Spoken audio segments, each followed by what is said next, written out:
Greetings, this is garthrs, the tireless adventure, another episode of StarMade, and this is the closeout for the logic, and as I see it, let's just go ahead and turn on light mode here so you can kind of see what's going on. I got 5 bays, just like this, 1, 2, 3, 4, 5, and each one of these bays is a little bit bigger than I had originally set up. That's why I have fewer of them. Over here I have my modular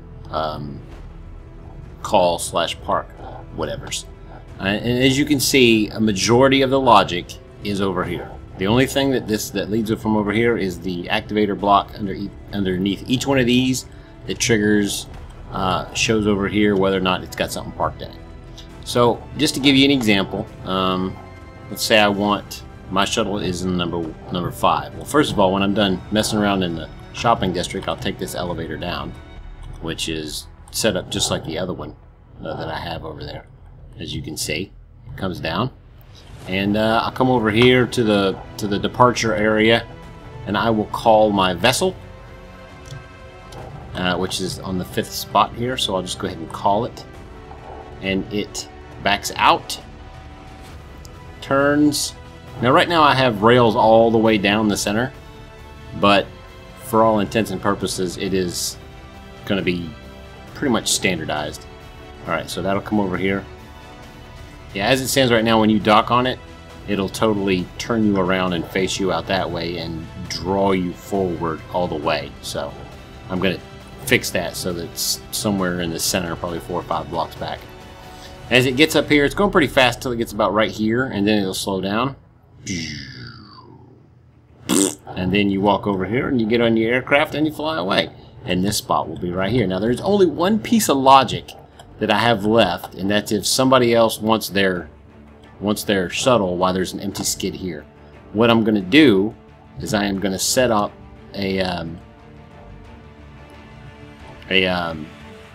basically a switch that if something is parked here and you want to park somewhere and you want to call something else, it'll pull this one all the way back to here and slide it over.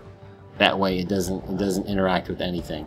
The only thing that'll be a problem that I foresee is that if you want Shuttle Bay 5, because it has to swing all this way, so I may have to bring it over here. You know what I mean? I may have to bring it over here, like out from number 2, have it slide back to number 2, and then come back and scoot this way. But that's pretty much the only thing. It should be an empty skid. If not, then you're taking too long to depart. People, get out of here. So let me explain this module to you real fast. It's pretty simple. It looks chaotic as all get out, but that's because a lot of these pieces are connecting over here because these circuits are showing constant states. Like this is something is parked here. Let me actually clear up a spot here in my there we go, and I'll select 0 so there's nothing in the way. But this activator right here is connected to that activator over there. So if anything is parked there waiting to depart, this will be illuminated. This knot right here is basically none of these buttons are pushed. So like if I press this button right here, then this knot turns off, and every single one of these ands check for that to be on when you press it. So it's still set up the way it was. Like if I hit this button right here to call spot number 1, it'll automatically turn that back off because this is not illuminated. If this is illuminated, it means the system is empty and ready to go, and it parks into its spot. And it, of course, checked for the furthest open spot. Now, right now, as it stands, there are 3 parts of this. There is this part right here, which sends the either park or whatever command. Like this one right here is fed in from this. Well, no, hold on a second. I've got the backwards here. This right here feeds into the top and here. So if I'm going to call an aircraft, or not call an aircraft, but to call a shuttle, this one right here will illuminate. If I'm looking to park a shuttle, this one will illuminate. Because you can see, let's pull, actually let's pretend like this one is empty. We'll pretend like this one is full. So basically when I hit to park my stuff, you can see that this and turns on back here. So this and is I'm available for parking. I am the furthest available for parking, and that is how we do. And then when something gets there, it sends a pulse signal to the reset, which turns off the park. So it's pretty simple. A lot of these cross beams, like I said, are going over here to reset the rails, or to reset the park, or to reset, you know, this is selected. These ands right here on the bottom, this is basically the circuit completion right here for the parking. And then when you're calling, this will be the circuit completion for the calling.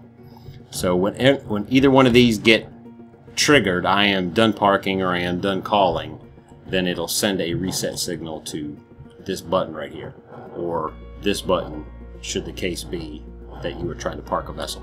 Now this one back here is the state. If this one is pressed, it means I'm called, and it'll send the appropriate signal down to the call. So it swaps the track, and puts the turn in there. So I mean, it's pretty simple. Each one of these is very modular. As you can see, I got the knot to state that the spot is empty. So if this is off, this is on. And I have these two ands to trigger the either park or pull. Then I have the to reset, as in my circuit is complete. And then I have the call button right here, and then the reset button if any other button is pressed. So like I said, if I'm calling spot 1 right here, which it'll start calling spot 1. If I hit any other one of these, you'll notice that that top one resets the signal. That's what it does. It will not let me call 2 of them at the same time or park at the same time. So it won't even trigger any of the rails or anything. I have a lot of that stuff set up off of the ands, which makes it make perfect sense for me personally. I think that makes the most sense. This logic circuits are really, really simple. Like I said, a lot of these bars are just set over here to reset the tracks when it's done, or to reset the buttons as it's done. A majority of the logic is contained within this. We have the available and send to parking, we have the 2 resets, and then we have the button activation and reset. And then the rest of this is just setting your tracks up the way you need it. It's very simple. There's a lot of cross beams, but mostly because any one of these needs to reset this, and any one of these needs to check to make sure that this stuff is active before it can finish the parking. Like if this is active and this becomes active, then the and will send a reset to the park, which resets the system. It's pretty simple. It's pretty cut and dry. I mean, I took a lot of what I did over here, and because I have these in like 3 different locations, basically. I have the circuit, the call button and reset, and then the reset because my task is complete. So I took those 3 things and just basically jammed them up into one spot, and it worked out pretty good. I'm fairly excited about it. The only thing I really need to work out now is my skid, and I think the skid would be, did I turn something off? No, I just called. I hit the wrong button. There we go. And now it should go back. But as you can see, oh, I forgot to set that back up. It should reset the system now when that parks. This will reset. As you'll see, this one will turn on, which will give this the signal that, or yeah, this one the signal to turn off. You'll see this reset. See that reset blink down there? Which reset the system. So now we're good to go. I just had it a little bit wonky backwards because I manually toggled that one. Anyway, so as you can see, it worked out pretty well for me. I'm going to do a little bit of sprucing up here. Let's do some walking around. Yeah. So what I've got, this is going to be covered in with plex doors, probably the blast doors, because I think it'll look cooler. And that way, if I need to do access, I can just open the blast door and walk through. That'll be pretty easy.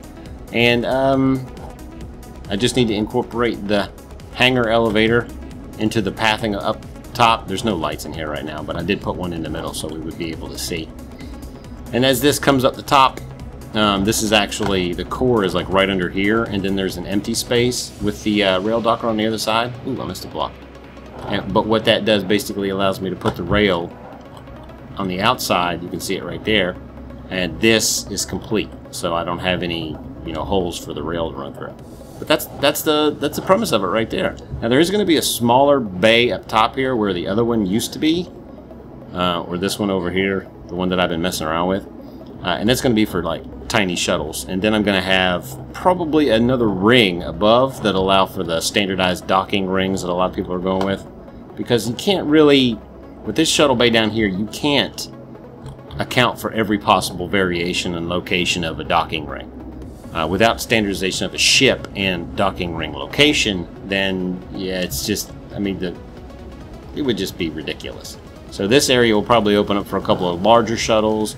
This one up here for a bunch of little tiny ones.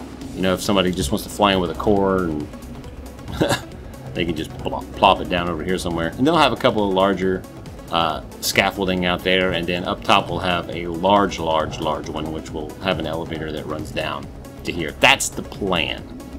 That is the plan. And yeah, that's pretty much it. The entrance way, I'm gonna see, I don't think this will fit here, but I know this one will over here, so let me just go downstairs and call one of these out real fast. I was gonna not jump down, but I changed my mind, so let's call number 1. Let's call number 1 out and have it ready. I'm also going to probably do a little bit of a Pez dispenser so that I can have empty skids up here. So there won't just be skids sitting there with no shuttles in them. There you go. Alright. And then we'll go find our thing and we'll park in it, which is going to be ridiculous because I've got that rail that goes all the way up. But the premise is you'll fly in and then you'll get parked. So, as you can see, you'll fly in and then you get parked. I'm just probably get one of those. Let's go over and do it. Because the idea was that you would fly out through this that I made, the little opening that I made. I thought that was a pretty good idea. And then jagged it up. I got a little bit of running lava over there. I'm going for some creativity at the same time I'm going for some function, which usually doesn't work out well for me. Yeah, but that's not. It is what it is. We'll do what we do. Come on, there we go. Now you're all good. And my plan is to get this fleshed out design-wise in the main shuttle bay, and then let's see. I'm in creative, so let's do 8. We'll do that. And then right here, I'll put one of these. Just like that. And delete that one. And then we'll get in. And connect the docker up. And then we'll fly in. So this will keep this, the way I'm putting it in the front like that will allow me to, oh, get out of the lava. And then you just basically fly in here and shoot. And then we're docked. And then you just get out. I gotta figure out how gravity is working there. Alright. And then you walk over here and say, park my stuff. And he'll park. But this also allows for a lot larger shuttle. And there'll be like hazard hull down here so you can see. Come on, you can do it. Alright. But one of the other plans that I have is, let's say that you don't want to go over there and wait for your shuttle. You want to come over here and get in it, or you're already over here or something, you want to dock. You can just hit this wireless signal. And what that wireless signal will do is trigger the departure if this is available. So that's one of the things I'll be incorporating later. But like I said, the only logic that I really have to work out right now is if there's already an empty skid here and you want to depart. What I'm thinking about doing is just having, you know, this slide back to probably about number 3 and then slide over here. I could probably do that without too much of an issue. That would be easy, fairly easy. But that's the plan. That's the logic. It's really simple. I I got a little bit confused in it because I tried to jam it all into one big block, and that didn't work out for me because I started kind of losing track of what I was, well, what did what, because it was all jammed in. So I basically just separated it. This was right here, and this was right here. I mean, all I did was scoot this back 1 and then this back 3. So it worked out pretty well. It worked out pretty well for me. Gave me a lot of room. I have a whole bunch of pretty neat logic, except for, you know, these crossbars. But like I said, a lot of them deal with other things. So it kind of works out. And each one of these ands in the back here, like if I need to park, it'll check for all these other knots and ands and stuff. Is it this one? Oh, is it this one? Let's check this one. Oh wait, there we go. So this checks on this one if this is available, and if this one's not available. So if this one is not available, if this one is illuminated, this feeds into this. So if this one is fed by this, and this, and this, and this, as you can see, I select all of these, they go back to this one. So it has to make sure that all of these are basically full before this one will be activated. Does that make sense? Like this one, and this one, or I'm sorry, if all these are empty, then he'll hit up those. Like if I go to this knot right here, you see the knot doesn't really tie to, oh wait, actually, which one is it? This one. It ties to that one right there. Is this one available? Then don't use it. Or is this one full? Then don't use it. Yeah, that's the way it goes.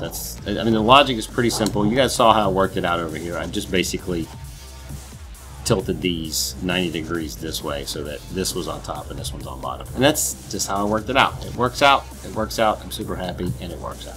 I haven't decided what I'm going to put over in this hole yet, but this hole is just basically if I want to change the speed, I can go back here and basically 20% increments for these activations. If I want to slow it down 20%, then I turn off one of them. If I want to slow it down 80%, I turn off 4 of them. It's pretty easy stuff, but I don't want it slowed down. I want it exactly where it's at. I'm super excited about it. Glad it worked out. Now we're going to call the logic closed out for now because I don't really have an idea for the logic to pull this one back out of the way. It should be fairly easy though. But the next phase of this will be the design phase, which I'm looking for your guys' feedback on. So do me a favor in the comments below, put something that you think I should put down here in the main shuttle arrival and departure bay. I think that would make it more of a community thing. You guys say, hey, you know, you should put in whatever. I left this lava pool here so that we could put in something around that, but there could be like a little, you know, a soda bar, or maybe like a regular bar, or maybe one that's got hard liquor, or one that's got brews from all over the planets, or all over the solar system, or all over the galaxy. I don't know. It's completely doable, and that's what I'm looking for you guys for. Give me some feedback, give me some input, make it happen. This over here is just a turnaround spot, so this will probably be pretty bland because I can't put too much in here, or it'll block the shuttles as they're turning. But yeah. Also, if you have any ideas for shuttle designs, feel free to submit them to me. Do a build on them, put them up on the StarMade doc, and I'll have a look at them. This is basically 20 long, 11 across, 11 tall. So it's not too small. It's actually a fairly decent sized shuttle that you can do. I mean, it can be square, it can be round, whatever. If you have some ideas for standardized shuttles, make it happen. Make it happen. This is also going to be like a little veranda where you can like overlook the shuttle bay and have like nature all up in your face.